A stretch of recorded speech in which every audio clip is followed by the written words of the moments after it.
Welcome to Morfa Harlech in northwest Wales, Snowdonia, a beautiful national park area with a perfect example of sand dune succession before me.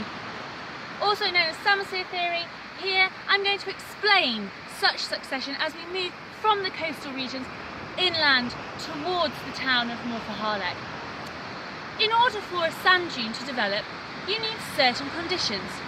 A low beach profile, for example, and gradient. You also need a good supply of sand. Perfect! Furthermore, you need a strong prevailing wind so that that sand can build up over time.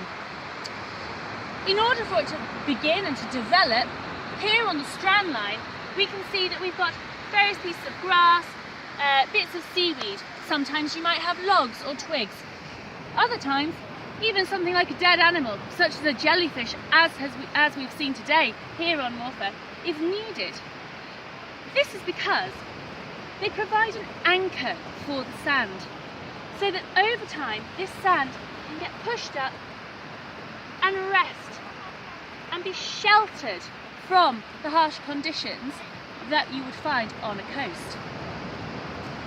Behind me are an example of the embryo dunes and then the foredunes.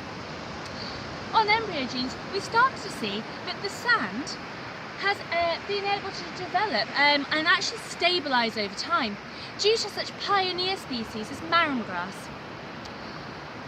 Marram grass is an extremely tolerant, resistant plant that is able to withstand the harsher biotic and abiotic factors that we see before us. Biotic factors are living factors, such as humus content or indeed animal droppings. Abiotic factors are things that are non-living, such as wind and temperature.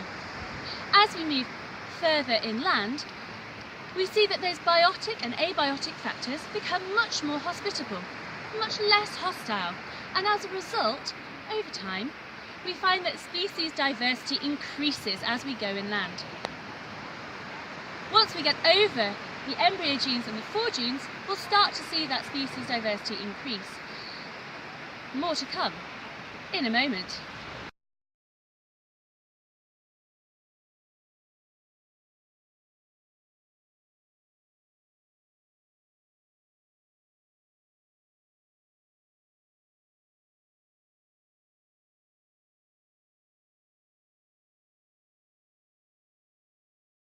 Must be drought resistant because any fresh water that comes in will just literally seep away because of the permeability of it. However, we have started to see already at this stage, not so far away from the sea, that we've started to get species diversity. Here in front of me, I am surrounded by marram grass and a lot of it. However, we can also start to see other plants appearing, such as the sea spurge in front of me here. As we move further inland, this sandy soil will start to stabilise. The roots within these plants are already burrowing down and cementing that sand together so that more plants that are slightly less resistant can start to develop.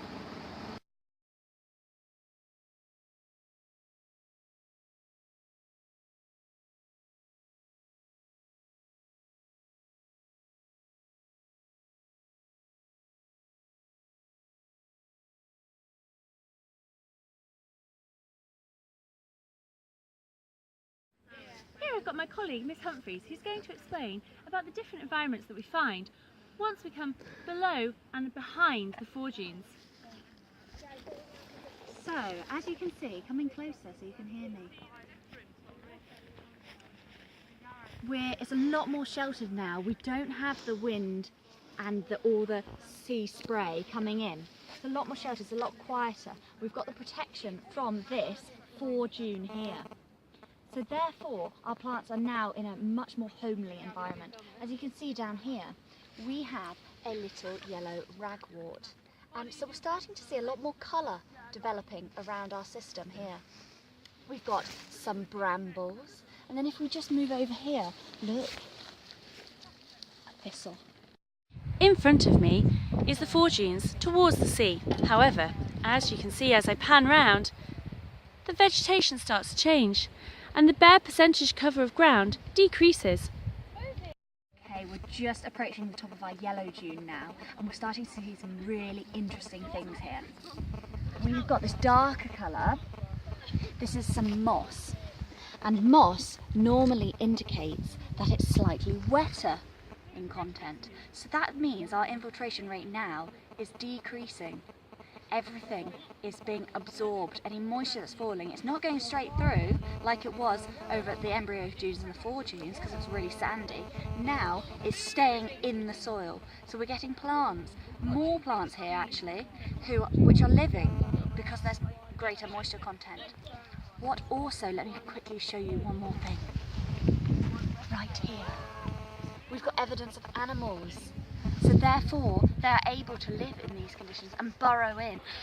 I'm here on the yellow dune, and in front of me, I've got some dune moss. Now, you'd be forgiven for thinking that actually, this was rather dead. Fair enough. However, watch what's happening to this dune moss as I pour some water on it. What it will start to do, and you can just see it appearing now, is that it's starting to open up to allow that water to permeate into the actual moss itself. Because even here, there isn't that much humus content. It's still very high infiltration rates and pretty sandy. So they've got to try and keep in that water as much as possible. And look how it changes. It's gone from this dark brown colour to a green. And in 10 minutes, it will end up looking like this.